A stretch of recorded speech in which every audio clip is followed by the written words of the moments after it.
Hey now, how is everybody doing? Welcome to Red Alert Diaries live with Tanya E. Hood. I'm glad I get the chance to see you again. And if you listen to this morning's episode, then you know that we're having an extended conversation. Because for a lot of us, the heart centered souls that reside in our being, we struggle because we want to do so much to help everybody around us. But when it comes time for us to have some support along the way, who comes to help us? What do we do when we hit rock bottom?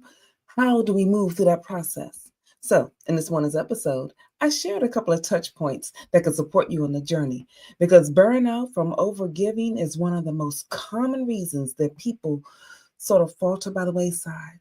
For a lot of individuals to find themselves in that position, they just go silent. They go silent because they're thinking, if I have to always be there for everybody else, how can I really let somebody know that I need help? I want to encourage you today. Set limits. That was one of the things that I shared in this morning's episode that can support you on the journey. Setting limits on how much you give, setting limits on how much you share, setting limits just so that you can get your mind together. Because for some of us, when we are trying to go through this process, we struggle. And I don't want you to keep struggling because as time moves on, if you don't have measures in place that support you, that help you to live better, be better, and do better, you will falter. So let's not let that happen. So let me pause really quick because we are in a couple of different places and I'm trying to make certain that I see you guys along the way. So if you are in and watching me, like, comment, and share this with others, and join me in on the conversation so that we can extend this discussion. Hey, good to see you. Thank you so much for being here. And so, having that piece done, one of the things that I shared in this morning's episode, I shared was to set the limits.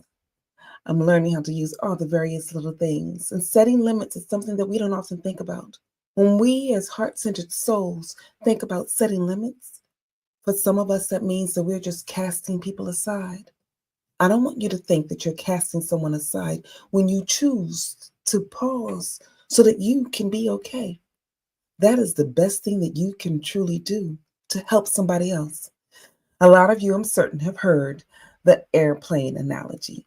If you find yourself in an emergency, who do you put the air on first?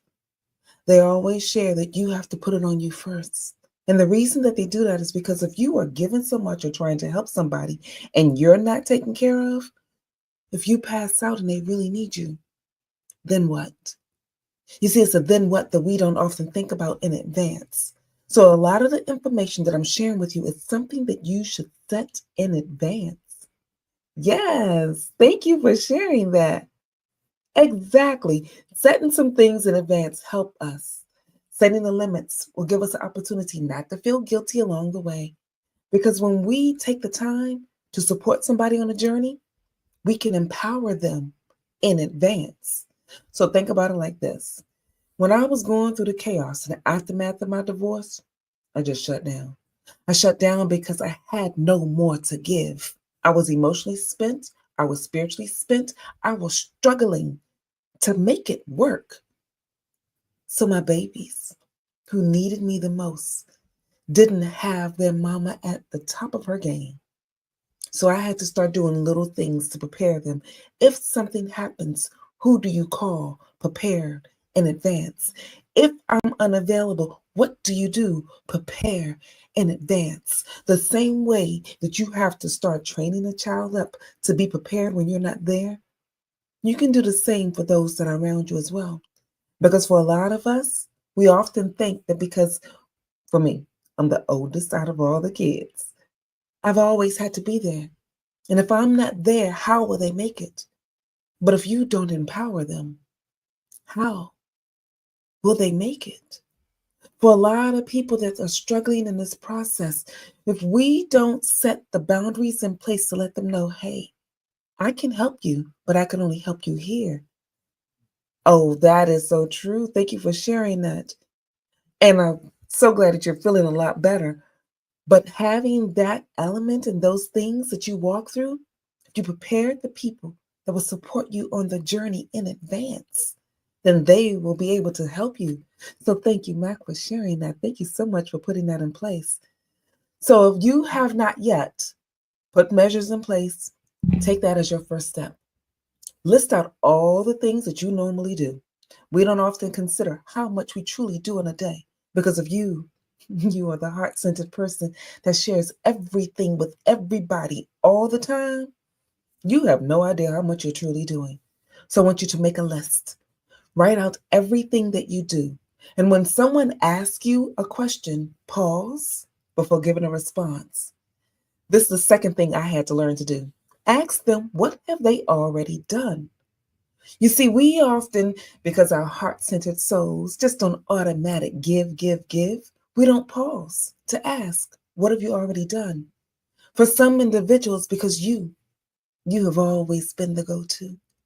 They don't bother to even try to figure it out on their own. So they just come straight to you. No thoughts about how it can get done. They know my first strategy is just to come to you. So if you prepare them in advance, and if you find that they are just coming to you, then you can give them some strategies. So one of the things I had to do with some girlfriends of mine, because I was that girlfriend that was there to help out a lot, I had one or two that could support me on the journey, but only so much, which is why I shared first. Write that list. In that list of things that I normally did, there were a few things that those couple of girlfriends did. For the rest of those people that I thought would be there for me when I was down and out, they didn't even consider. They did not even consider. So I had to pause and say, what did you first think of? That gives them an opportunity in this moment to come up with an idea. And if they're struggling, then you can do this third thing. Give them a strategy, one strategy that they can apply without you. Now, I want you to know some of this for some heart centered souls may sound like you are abandoning the people that are coming to you, but I want you to know that you're not. You see, when you set limits and create boundaries, you set yourself up in a position where people can come to you for help, but they recognize that you will empower them to be able to take the steps that they need to move through their process. So I want to encourage you, take the steps that you need to be empowered by recognizing all the stuff that you do, pausing, that's the second thing, and asking them, what have they thought of? And then this third element, giving them something that they can do on their own. Now, once you walk through those first three pieces and you get them the opportunity to be empowered, to know that they can do some things on their own, then you give them an opportunity where you're walking with them on the journey. There are some things that you have that is just innate to your being. You can't always express it because you just do it naturally. It's that gift that's inside of your soul. So you may need to walk with someone to show them the path if you have not already done so. So walking with them gives you the chance to support them through that journey. That gives you the chance to not be burned out at the end because of you constantly doing everything, all of it. No, this time you're walking with them. I'm reminded of the story of this guy. He was trying to figure out how to farm. So he decided, okay, I've seen on TV how you can do this farming thing. Just hook up the donkey, that's what the mule. Hook up the mule and then let them go. But because he had not ever done it before, he wasn't really sure how to do it. So when he hooked the mule up to get the mule to go, the mule just stood there. And he's like, well, why are you just standing here? Why won't this go? So a farmer who lived on the other side of him came to him and said, do you need some help? He said, yes, I certainly need some help because I have seen if you just hook them up, harness them to this, we can start plowing the land, but this mule is just not moving. So the farmer that had a little more season to him came to the younger farmer and said, when you start off, you have to start off with a mule that already has some elements about how to do this. There's a thing that I learned growing up where you put two mules together or two ox, two whatever. It's called yoking. When you yoke something to an item, using this mule as an example, the seasoned mule that already knew how to pull, and the young mule that wasn't even moving. Yoking gives them the opportunity to get the insight that they need. And we sometimes need to have somebody yoked with us, a seasoned soul that's heart centered, that has the insight that we need to support us on a journey.